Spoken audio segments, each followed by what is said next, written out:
India Pakistan match ఇప్పుడు మరింత వివాదాస్పదంగా మారింది. వాస్తవానికి పెహల్గాం దాడి తర్వాత మనం ఆపరేషన్ సింధూర్ చేపట్టాం. మన సైనికులు ప్రాణత్యాగాలు చేశారు. పాకిస్తాన్ తో సరిహద్దు ఉన్న గ్రామ ప్రజలు కూడా చాలా మంది ప్రాణాలు కోల్పోయారు. వికలాంగులు కూడా అయ్యారు. మన మీద టర్కీ ఇచ్చిన ఫ్రీ డ్రోన్లను వేల కొద్దీ ప్రయోగించింది పాకిస్తాన్. వాటిని మనం కూల్ చేసినా కూడా నేటికి కూడా పాకిస్తాన్ తీవ్రవాదులను పంపుతూనే ఉంది. ఇలాంటి సమయంలో బీసీసీఐకి పాకిస్తాన్ తో మ్యాచ్ ఆడేందుకు అనుమతి ఇవ్వడంపై దేశ ప్రజలు ఆగ్రహం వ్యక్తం చేశారు.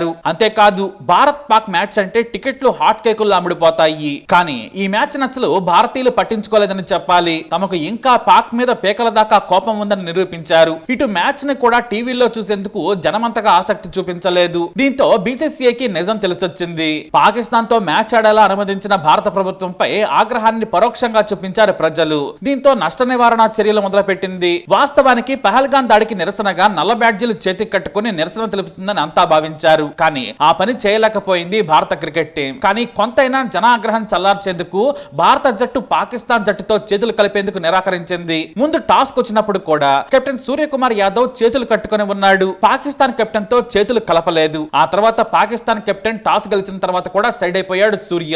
తమ జట్టు మనసులోని ఆలోచనలను చెప్పకనే చెప్పేశాడు. అయితే భారత్ కసిత్తేరా ఈ మ్యాచ్ ఆడింది. బౌలర్లు విజృంభించారు. ఆ తర్వాత మన బ్యాట్స్మెన్స్ కూడా పాక్ ని చితక్కొట్టారు. ఇక చివర్లో 6 కొట్టిన సూర్యకుమార్ యాదవ్ మ్యాచ్ గెలవగానే తన సహచరుడు శివం దుబేతో చేతులు కలిపాడు. మరోవైపు పాకిస్తాన్ కెప్టెన్ సల్మాన్ ఆగా చేయి కలిపేందుకు వచ్చాడు. కానీ చూడకుండానే ఉన్నట్టు సూర్య వెళ్లిపోవడంతో తన సహచర క్రికెటర్ వైపు చూసి మొహం చిట్లించాడు. ఆ తర్వాత సరాసరి డ్రెస్సింగ్ రూమ్ వైపు భారత క్రికెటర్లు వెళ్లారు. ఇటు గ్రౌండ్ లో ఉన్న పాకిస్తాన్ క్రికెటర్లతో షేక్ హ్యాండ్ ఇచ్చే రెగ్యులర్ రెస్పెక్ట్ మీట్ జరగలేదు. ఇక స్టేడియం బయటనే సూర్య శివం దుబేకి ఎదురొచ్చి షేక్ హ్యాండ్ ఇచ్చారు. తమ జట్టు సభ్యులు కూల్ గానే సంబరాలు చేసుకున్నారు. డైరెక్ట్ గా డ్రెస్సింగ్ రూమ్ డోర్ ను క్లోజ్ చేసేసి టీవీ కెమెరాలకు కూడా కనిపించకుండా వెళ్లిపోయారు. దీంతో పాకిస్తాన్ టీం షాక్ గురైంది. ఇటు గౌతమ్ గంభీర్ కూడా చాలా సీరియస్ గానే కనిపించాడు. తన టీం సభ్యులను అభినందించాడు. అయితే పోస్ట్ మ్యాచ్ ప్రెజెంటేషన్ కు పాక్ కెప్టెన్ సల్మాన్ రాలేదు. ఎందుకంటే అక్కడ కూడా అవమానం జరుగుతుందేమోనని భయపడ్డట్టున్నాడు. కేవలం భారత కెప్టెన్ సూర్యకుమార్ యాదవ్, కుల్దీప్ యాదవ్ మాత్రమే వచ్చారు.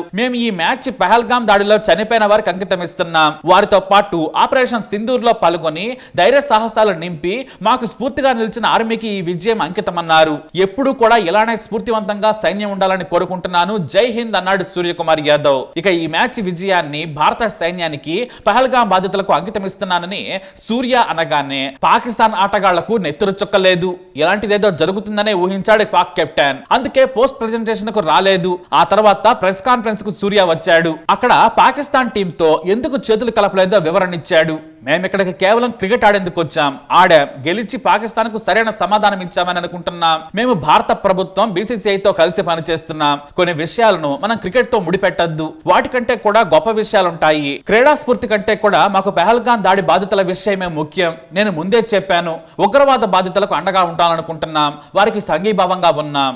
ఆపరేషన్ సింధూర్ ని విజయవంతంగా నిర్వహించినందుకు మన సైన్యానికి ధన్యవాదాలన్నాడు. ఆ తర్వాత వైస్ కెప్టెన్ శుభ్మన్ గిల్ సైతం సోషల్ మీడియాలో పోస్ట్ పెట్టి ఈ విషయాన్ని పెహల్గాం ఉగ్ర బాధితులకు అంకితం ఇస్తున్నామని చెప్పాడు. అయితే క్రీడా స్ఫూర్తికి విరుద్ధంగా భారత జట్టు వ్యవహరించింది, మమ్మల్ని అవమానించిందని పాకిస్తాన్ జట్టు రగిలిపోతుంది. దీంతో ఏషియా క్రికెట్ కౌన్సిల్ కు ఐసీసీఐకి ఫిర్యాదు చేసింది. ఈ మ్యాచ్ లో భారత్ వ్యవహరించిన తీరుకు కారణం మ్యాచ్ రెఫరీ. కాబట్టి రెఫరీ యాండీ పైక్రాఫ్ట్ ను తొలగించాలని డిమాండ్ చేసింది. పేపెక్ బాడీ కోడ్ ఆఫ్ కండక్ట్ కు విరుద్ధంగా వ్యవహరించిన రెఫరీ చర్యలు తీసుకోలేదని పీసీబీ ఫిర్యాదు చేసింది. ఇదే విషయాన్ని PCB chief motion Naqvi X లో పోస్ట్ కూడా చేశారు.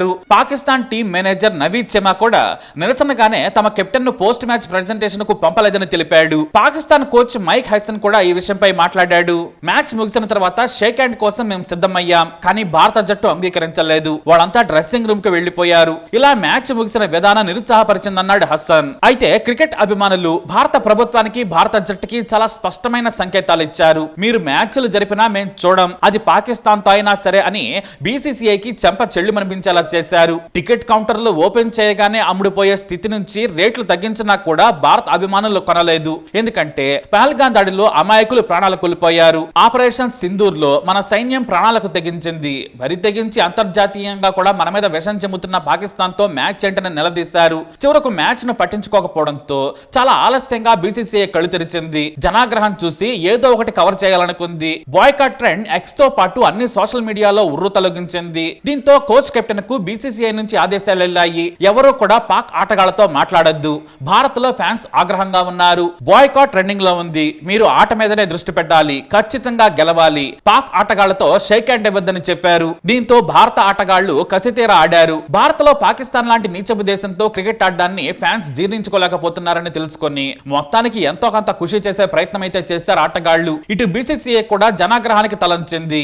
ఎంతో మంది భారత ప్రజలు ప్రశ్నలు సంధించారు. మొన్నటి వరకు దేశభక్తితో మేము పాకిస్తాన్ ను చిత్తుగా ఓడించాం, ఇక పాకిస్తాన్ తో ఎలాంటి సంబంధాలు ఉండవని చెప్పారు.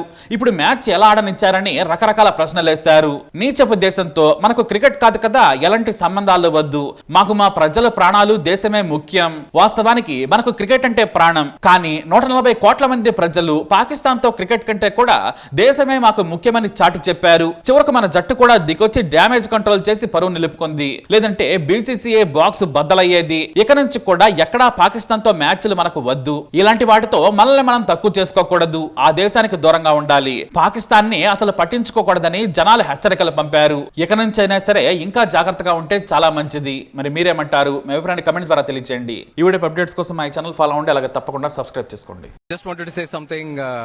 I think it's a perfect occasion, and taking the time out. We stand by with the victims of the families of Pahalgam terror attack, and we express our solidarity. And also, most important thing for me, we want to dedicate today's win to all our armed forces who showed a lot of bravery, and they hope they continue to inspire us all, and we give them more reasons on the ground whenever we get an opportunity to make them smile. Thank you.